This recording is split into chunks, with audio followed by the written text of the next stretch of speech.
Au nom du Père et du Fils et du Saint-Esprit. Amen. Le Seigneur soit avec vous. Mes frères, mes sœurs, nous célébrons le 3e dimanche de l'Avent dans l'année liturgique A. Les textes qui nous sont proposés en méditation ces dimanches nous invitent à la joie et à l'espérance. D'ailleurs, ce dimanche est appelé les dimanches des Gaudete, les dimanches des réjouissez-vous. Et ce message, cet appel à la joie et à l'espérance nous est lancé dès la première lecture, tiré d'Isaïe, chapitre 35, versets 1 à 6, puis verset 10. Les terres arides et les déserts doivent se réjouir. Se réjouir pourquoi? Parce que le Seigneur vient.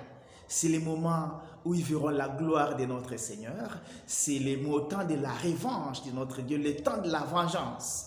Rappelons-nous qu'en Deutéronome 32, 34 et 35, Dieu a dit « Ce que je tiens en réserve, ce qui est scellé dans mes trésors, n'est-ce pas ce que j'ai dit? À moi la vengeance et la rétribution. Au temps où leur pied trébuchera, oui, proche est le jour de leur ruine, imminent le sort qui les attend. C'est le moment de la revanche du Seigneur. À quoi consiste la revanche du Seigneur? À quoi consiste sa vengeance? C'est le salut, c'est la gloire. C'est salut et que les boiteux vont marcher, les sourds vont entendre, les aveugles vont voir et les muets vont parler. C'est la libération totale. Et cette libération totale, le Seigneur le reprendra. Jésus lui-même les lira dans la synagogue de Nazareth quand il va inaugurer sa mission en Luc 4.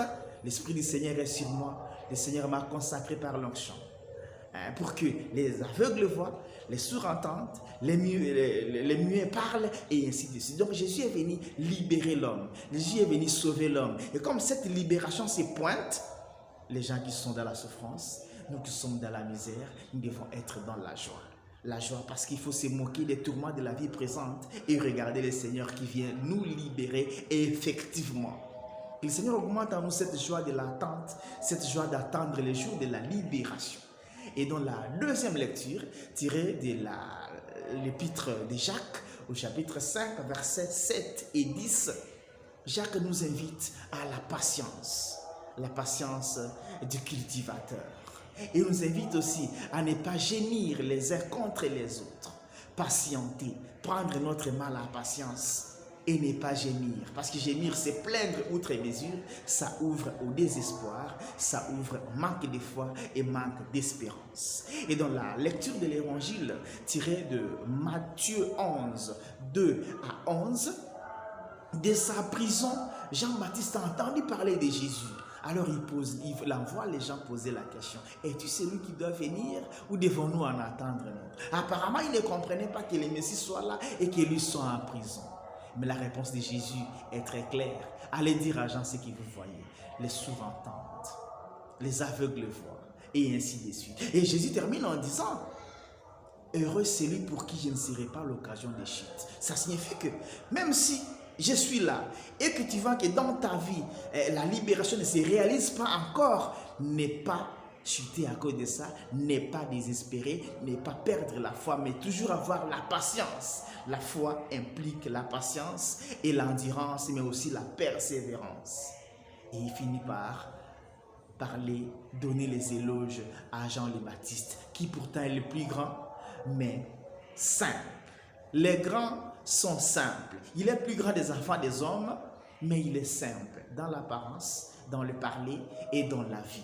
Que le Seigneur augmente en nous la joie de l'attendre, mais surtout qu'il rende mûre notre patience dans les épreuves, que nous ne puissions pas désespérer.